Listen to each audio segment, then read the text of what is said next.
the responsibility to protect. On atrocity prevention. Words kill. All societies are potentially vulnerable. Atrocity crimes. Timely and appropriate action. Welcome to Expert Voices on Atrocity Prevention by the Global Center for the Responsibility to Protect. I'm Jacqueline Streitfeld Hall, Research Director at the Global Center. This podcast features one-on-one conversations with practitioners from the fields of human rights, conflict prevention, and atrocity prevention.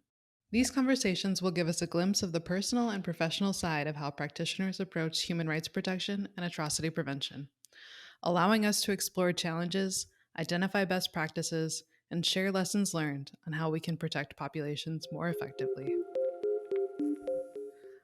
I'm joined today by Savita Pawnday, Executive Director of the Global Center for the Responsibility to Protect. Thank you for joining us today, Savita. Thank you for having me, Jackie. By now, many of our listeners are likely familiar with the work of our organization. But for those who may not know you personally, can you tell us a little about your background in human rights and atrocity prevention and how you came to be with us at the Global Center and now our executive director? No, thank you, Jackie, for having me on the podcast. Really glad to be here and to talk about R2P and all the work that the Global Center is doing right now and the work that you know I myself with the team have been doing over the years. So, as you know already, I have been with the Global Center really since it was established in 2008 in June. So, I joined the Global Center in June 2008. And since then, I would say that I have grown up with R2P in a particular way. But before the Global Center, the way I came to human rights work and the work on atrocity prevention is definitely, through my family. I was fortunate enough to grow up in a family which always talked about politics and protection and justice. And this came a little bit from the fact that, we were displaced during the India-Pakistan partition. And after that, sort of, witnessing the communal riots in India against the Sikhs, we were living at that time with my grandparents and, seeing the curfews and sort of the violence committed against the Sikh community. And, I, like many others from, I think that my generation, and I think maybe also your generation, Jackie, were affected by seeing the images of the Rwandan genocide, seeing the events unfold in Yugoslavia. And also, I think that the 90s was such an important period in the development of different norms. So, from sort of the peaceful dividends or the peace dividends which came out of the Cold War, um, we saw different kinds of intervention, creation of different UN peacekeeping mechanisms, secretary generals, which were very dynamic and sort of, became kind of celebrities from Boutros Ghali to Kofi Annan. This all influenced sort of, even me living in India. And I also wanted to do some work in the international sphere. At that time, I did not so much have the language of atrocity prevention or human rights, but the language of sort of justice and protection was very prominent in how I thought about international relations. So when the job came up at the Global Center, it was a very exciting to join this new venture and sort of this newly created space to think about these issues. And R2P itself was also very inspiring because, as Gareth has always said, that this was sort of a new way of thinking about how the international community reacts to what is happening to populations around the world, and that you should no longer be a bystander.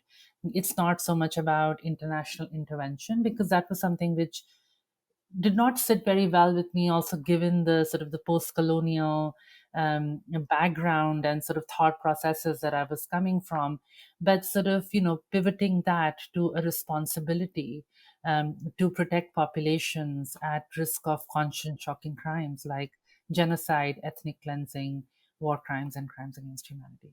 You said that you have sort of grown up with the Global Center, and that's definitely not an exaggeration, given that the center was formed in February and you joined in June of 2008. The Global Center also, in many ways, grew up and evolved with R2P itself. The World Summit outcome document was adopted in 2005, just 3 years before the Global Center was formed. So, being as you've sort of been there almost since the very beginning, how have you seen R2P evolve since the World Summit? And how has the work of the Global Center sort of come along with that evolution? No, that's a fantastic question, Jackie. And I think that, when I joined the Global Center in 2008, we were just on the cusp of the first report of the Secretary General coming out. And sort of the change also happened between 2008 and 2009, because still 2008, the sort of discussions about R2P were very much, even though we were talking in terms of responsibility to protect, it was very much couched still in the language of international intervention. Because R2P and its genesis and the policymakers around it, and sort of the people who were really involved in thinking about it, from the ISIS report to the World Summit outcome document, were again sort of um, coming from this hangover of Rwanda and Yugoslavia and Kosovo, where the way we have understood and analyzed those situations was that if there were just boots on the ground, or if there was no arms embargo in Yugoslavia, if we were just able to sort of get international forces in at the right time, we would have prevented so much death and destruction. And I think that with 2009, the first report of the Secretary General written by Ed Luck coming out, he sort of pivoted R2P a little bit in the context of that. Yes, international response, including sort of the sharpest end in the toolbox, is important, but he also sort of gave as much importance to sort of the responsibility of the state, which is very much in paragraphs 138, 139, and also responsibility of the international community to assist in prevention of atrocity crimes, to assist in prevention of incitement. So I think that this three-pillar approach of Ed Luck really steeped R2P in discussions, and sort of made R2P a norm which is about prevention.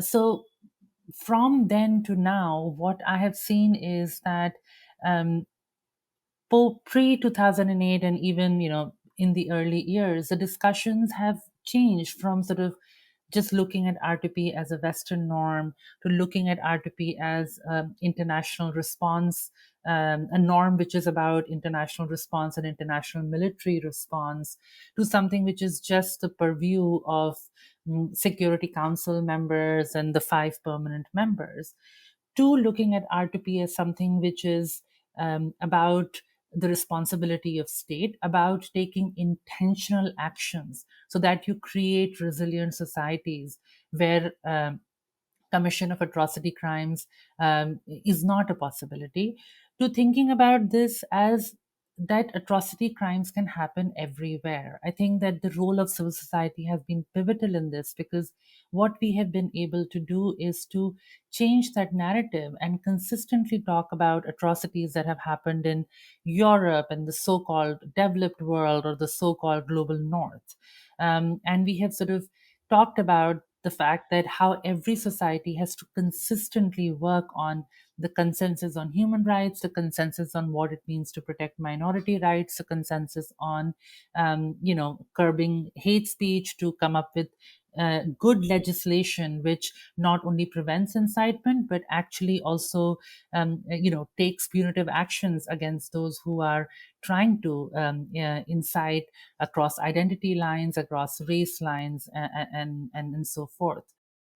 I think one of the things that's interesting in how R2P has evolved, and how even the Global Center has evolved along with it in the time since the center was formed is the way that the multilateral system has encountered countless challenges over the past 15, 20 years. Challenges that were very different from what we were seeing in the post Cold War period, as you mentioned earlier, and even in like the early 2000s. And so I feel like many of the challenges the multilateral system has encountered have threatened its ability to uphold fundamental principles like the protection of human rights globally. And yet, R2P has still evolved as threats to international law and the norms that sort of are meant to protect populations have increased. So, what are your reflections on the global commitment or lack thereof to upholding R2P, international law, and other norms? I mean, you're absolutely right, Jackie, that there is this sort of dichotomy, for lack of a better word, in terms of that in a world where we have seen over 100 million people displaced by conflict, atrocities. We have also seen sort of development of various norms, including R2P, protection of civilians, more sort of attention to women, peace, and security, more attention to sort of how gender impacts all of these different protection agendas. So that's definitely true. And what we've also seen is around the world, um, from states to non-state actors, deliberately flouting international humanitarian law, international human rights law, and committing even more atrocities. But at the same time, what we have seen is sort of the development of different international norms. And in the sort of context of R2P, I think that what has happened is that there has been a consciousness around prevention of atrocity crimes that has come about. So, I mean, you have the sort of the case of Libya, which is much talked about, but post Libya, we saw the creation of two international peacekeeping missions, one in CAR and one in Mali, which were very much prompted by the commission of atrocity crimes that were ongoing in both these situations, and also sort of towards the prevention of these atrocity crimes.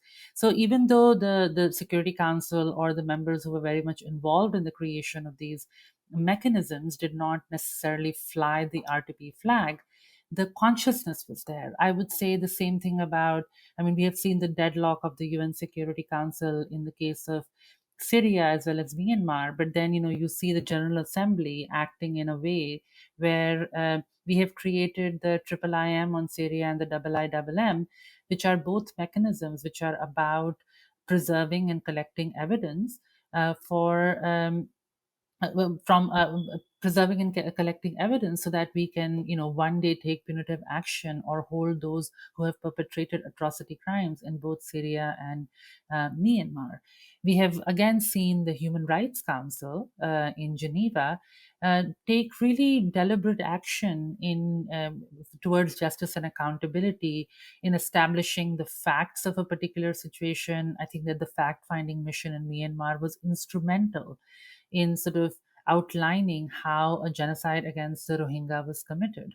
We have seen the Commission on Human Rights in South Sudan doing excellent work, preserving evidence, sort of looking at root causes of atrocity crimes, but also sort of coming out with recommendations on how can the government and other actors within South Sudan can prevent further atrocities. And I mean, in Venezuela, the fact-finding mission has served a deterrent effect, that just by the fact that there is international scrutiny on a particular situation, we have seen perpetrators, um, you know, perpetrators not taking as strong actions as they would have otherwise.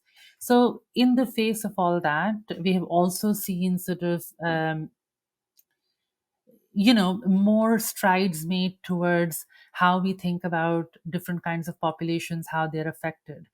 But what still remains a problem, and which you articulated in the question that you asked, is the fact that atrocity crimes or R2P still remains very much a boutique issue within governments, within UN, and within the international system.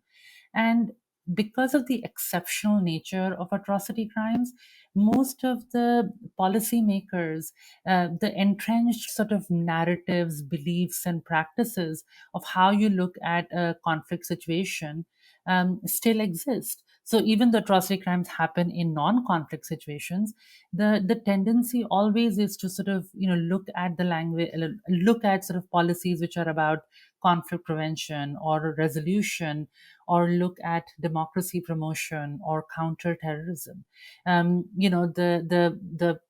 The way forward always for many of these policymakers is to look at political solutions or military solutions, which are many a times divorced from human rights and atrocity prevention, which are divorced from conversations around transformation and inclusivity and justice. So that remains the issue. The other big sort of issue which remains with R2P very much is the fact that, both of us have been working in this field for a very long time, and both of us have been very instrumental in developing and nurturing the R2P Focal Points Network, and also the group of friends, um, uh, uh, group of friends in both New York as well as in Geneva. But what we see also consistently is that although there are many champions, individual champions, governments who are championing, the institutionalization of atrocity prevention still remains widely varied. So, if somebody gets rotated out, or suddenly if it's a new foreign minister or a new government, all the sort of, progress that you have made towards institutionalizing R2P sometimes just gets lost. And we are again in the process of re-education and capacity building. And as you very much said in the question that you asked, that failures to uphold R2P, the destruction and sort of the results are so catastrophic that we really do not have sort of the capacity to, or the time to constantly build capacity, to constantly sort of talk about what the norm is all about and the conceptual sort of beginnings of the norm. We want action. So there are other norms, I would say, like WPS or children in armed conflict. Not that there is no urgency about them. There is, of course, urgency about it. But when we fail to protect populations from atrocities, the failure is so stark that there is no space for forgiveness. And as a result of which, we constantly sort of hear this discourse about R2P has failed, or R2P is, no longer something which people support. But that's not true. When you see what happened after the coup in Myanmar, that the populations, demanding the responsibility to protect, or what you see in South Sudan or Iran, that these populations are really fighting for democracy, fighting for their rights, that these kinds of discussions have no space. But we consistently are always caught up between these discussions. And so sort of the final point on this is that, again, norms like R2P do not have any individual agency. They rely on responsible actors to uphold them. And sort of that goes, sort of is the ebb and flow of history, and is the ebb and flow within the international system. Some years we have good and great champions who are able to sort of act and think about um, innovative solutions, and some years we do not see that. A sign of people who have been working together for over a decade and who are on the same mental wavelength. I wrote down in my notebook here the exceptional nature of crimes, and then the word exceptional nature of crimes came right out of your mouth 30 seconds later. But I think it's important to highlight that, because I think that people take for granted how exceptional atrocity crimes are and how exceptional R2P and the responses generated through R2P were originally meant to be. Um, I remember being in the office when Libya happened and when the resolution was adopted, and it was one of those moments where you're almost all crowded around a computer watching the vote, which is not something people really do anymore. And and I think in that moment, a lot of folks who aren't policymakers, who aren't kind of within this space, sort of thought, well, okay, here's R2P's moment. A decision has been made in response to atrocity crimes, and now that it's been done once, it's going to be done again and again and again and again without really appreciating that that was unique. It's the the kind of lack of response we see now is more the norm from the Security Council. That kind of exceptional moment in Libya, in CAR, in Mali, are what we're striving for. But you really have to strive for it. And as you correctly pointed out, in the absence of a Security Council level response, we've really seen some impressive creativity by member states within the General Assembly, within the Human Rights Council over the past 10, 15 years. And a lot of that creativity has also been informed by civil society and what civil society and affected populations understand about what is needed in these situations. In terms of the sort of challenges that you've highlighted and the enduring issues with responding to atrocity crimes, how does our work at the Global Center aim to address many of these issues? So I think that the way we address many of these situations is to think about them holistically. I think that again, the impulse within the international system is to think in terms of narrow responses, to think in terms of sort of the political resolution, or sort of thinking about it in a technical way. But for lasting peace, we need transformation, and that transformation can only happen if the peace is a just peace, is a peace which is inclusive, which builds trust and leaves no one behind. So for our work, I think that there are a few things that we do well, and we have consistently done them. Is that, first of all, I mean, as I said in my previous answer, the sort of knee-jerk reaction is to look at situations from entrenched frameworks, and our work very much sort of tries to break these entrenched frameworks. We tried to change the narrative on situations. So from, and I think that, Jackie, you remember that how, CAR was sort of very much characterized as a situation which was a security sector problem issue. It was a law and order issue. And nobody was sort of characterizing it in the context of what it was, that it was a developing situation where atrocity crimes were already occurring and more were likely. And this was sort of a conflict which had rose out of, extreme deprivation, but also sort of manipulation of different kinds of identities. The same thing with Myanmar, where, when the expulsion of the Rohingya happened, again, sort of the narrative was counterterrorism, that it is, these Rohingya non-state armed group, ARSA, which had sort of attacked the Myanmar police stations, and Myanmar government's police station, and as a result of which, over 700,000 people were expelled from Myanmar. So our job essentially was to change the narrative and make it about that atrocities are happening, and make it centric to the people who were actually affected by this, on people, like amplify the voices and the narratives of people who were actually facing these atrocities. So that's sort of one part of the work that we do. The other part of the work that we do very well is to sort of constantly break silos. And that has been something which my work at the Global Center has been very strong on, is sort of breaking the silo between New York and Geneva. The reason why the Global Center went ahead and established an office in Geneva was because we felt that there was this sort of there was this kind of a curtain between, or I mean, not even a curtain, a wall between sort of these two different bubbles, because they are still bubbles. But sort of the work and the information collected by Geneva mechanisms had no way to be amplified in New York, and was divorced from any of the work that the Security Council does. So our consistent effort is to bridge this gap, to make sure that the early warning, because I think that this is a constant refrain that we have always heard in the work that both of us have done over the last decade and a half, is that, oh well, if we just had early warning. And in the case of Myanmar to Ethiopia to Sudan to South Sudan to DRC to CAR to Mali, the early warning exists, different UN mechanisms from special rapporteur to special mechanisms, and even the fact finding and COIs provide enough early warning of what is ongoing and what is coming. But the fact is that the system doesn't um, pay attention to it. So our job essentially is to amplify it, to break that silo. So that's one part of breaking the silo, but the other part of breaking the silo is to also look at protection holistically.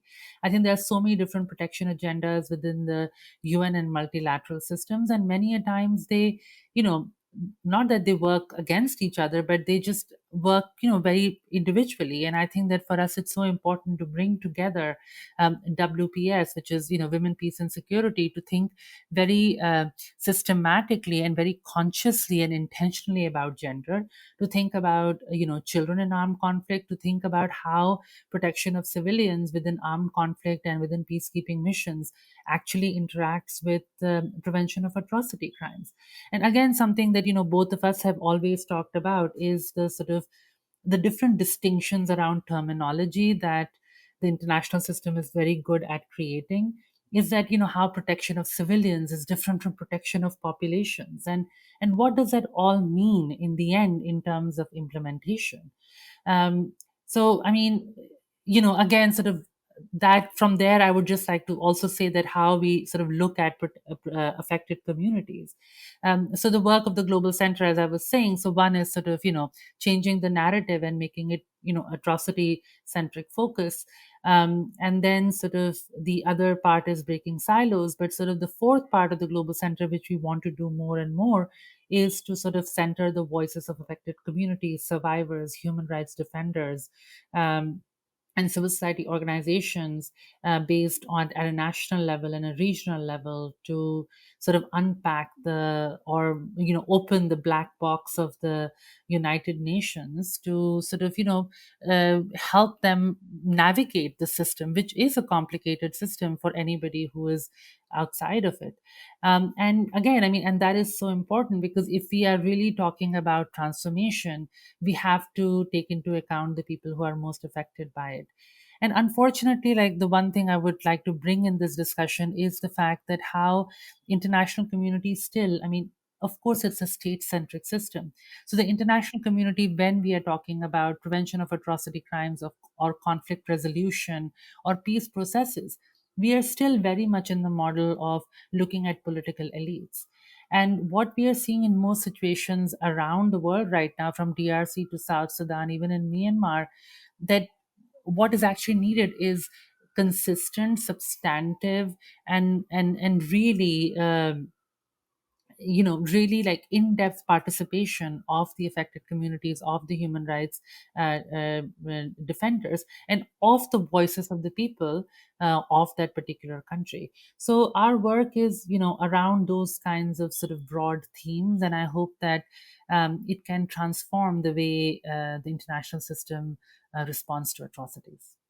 I think that's such an important point. And especially as you're bringing these voices in, you're really getting the full nuance of a society, of a country, the full breadth of populations um, that are affected by atrocities. Because to go to, what you were saying about terminology, semantics, about populations versus civilians, is that when you kind of solidify a definition of these terms, it um, it helps in creating a catch-all, right? There's no member of society who's left out of the protection narrative, but it also means that to some degree everyone is, their individuality is, because they're just part of this unified, homogenous population, as opposed to, understanding the nuance of different identities, whether it be children, women,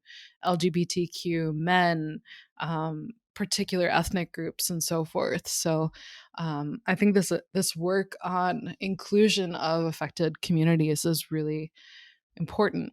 No, absolutely, Jackie, and that's such a important point. As in the journey of us understanding how we make atrocity prevention even more effective.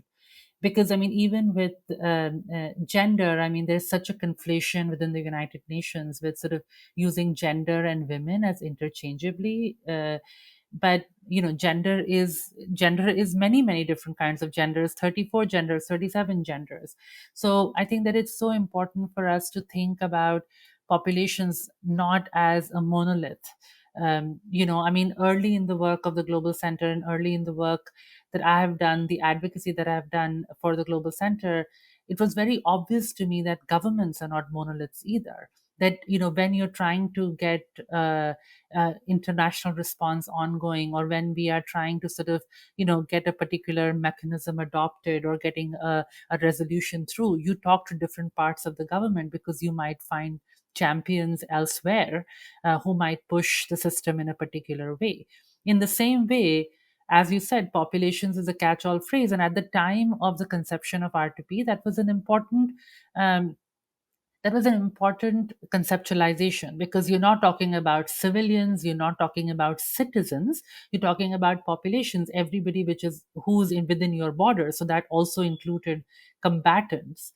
But I think that the problem with those catch-all phrases is that then it takes away the uniqueness of the risks which different parts of the populations face within, in the context of atrocity crimes. And as you said, I mean, your experience of atrocity crimes is different if you're of a certain gender, and the atrocity crimes committed against you are also different based on your gender, based on your identity, based on all the intersectionality that creates an individual.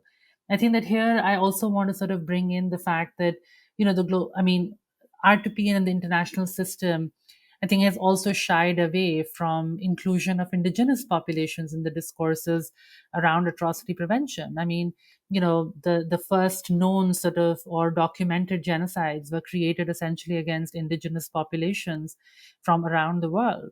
But the way the system or the way the terminology around atrocity prevention has been developed is that we ignore the experiences of indigenous populations. And as we have learned within atrocity prevention, that unless and until you acknowledge the crimes of the past, the experiences of the past, you cannot sort of course correct or embrace transformation. So I think that that's also something that the R2P community, the atrocity community must be thinking about. I think the move towards intersectionality, the move towards talking about these questions holistically is so important, and holistically, but at the same time, in a disaggregated way, so that we understand the unique needs of different parts of populations in a particular situation. Absolutely. And, I think one thing that the Global Center has done through the years, which I think largely has been central to your work, is kind of working across various different levels of actors, um, to institutionalize, to build champions, um, to really kind of reinforce what we're learning as an organization with actors who can actually put it into motion somewhere. You mentioned how earlier about how um, a lot of champions get sort of rotated out. We'll have a really strong champion within one government, and then they'll become ambassadors somewhere else. And you feel like you need to start over again. And so, one thing um, the Global Center has done to try and overcome this, and you have been central to that, is really working on harnessing communities of commitment and building institutions within governments through really trying to um, engender a government wide commitment to R2P and atrocity prevention. And I think the clearest example of that is the Global Network of R2P Focal Points, um, which you have been a strong champion of since it was formed in 2011. But we have many other examples from the Global Center working with the Group of Friends of R2P and the International Coalition for R2P. So I'm wondering, what are some of your main lessons learned from working across such a huge diversity of actors and different groups as we kind of foster R2P and foster response to atrocity situations? So the lesson that I have learned, I think that, as you just very rightly said, working with different kinds of stakeholders, from governments to civil society, is that individuals matter and individuals can change the world. And I've seen this with governments where, one ambassador or a or an expert at a UN mission, either in New York or Geneva, or an expert in capital, or, a director for UN affairs, or women's rights or human rights, can really change the way a government can respond to a particular situation, can frame a particular situation, can really provide the most important thing needed in terms of the response from the international community. And in the context of sort of working with civil society actors, it's always been inspirational. And it's always been inspirational because I think that, for me, I work at the Global Center. Of course, this work is not just a career, it's a calling for many of us.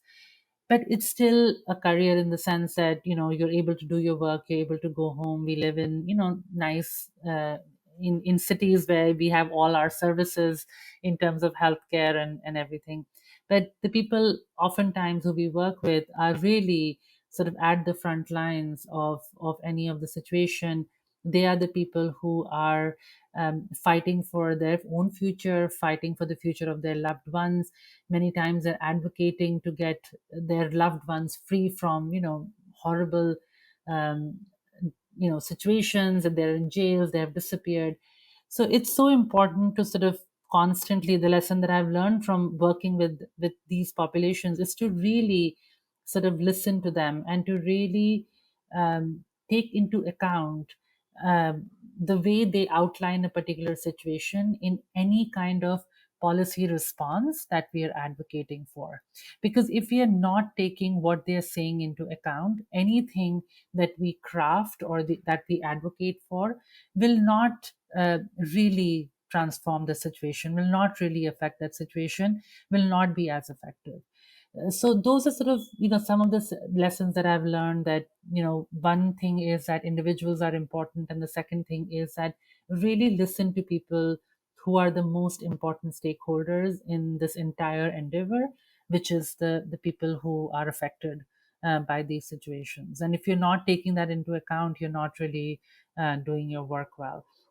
And sort of the final thought of this is that, our job within the international system, because, we do sit in this international bubble, is to, again, amplify these voices, and to never be extractive, to be always very mindful that this is about people's lives. Really, this is something which is, at the core of what many people live through on a day-to-day level.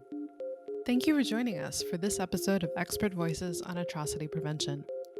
If you enjoyed this episode, we encourage you to subscribe to the podcast on Apple Podcasts, SoundCloud, or Spotify, and would be grateful if you left us a review. For more information on the Global Center's work on R2P, mass atrocity prevention, and populations at risk of mass atrocities, visit our website at www.globalr2p.org and connect with us on Twitter and Facebook at GCR2P.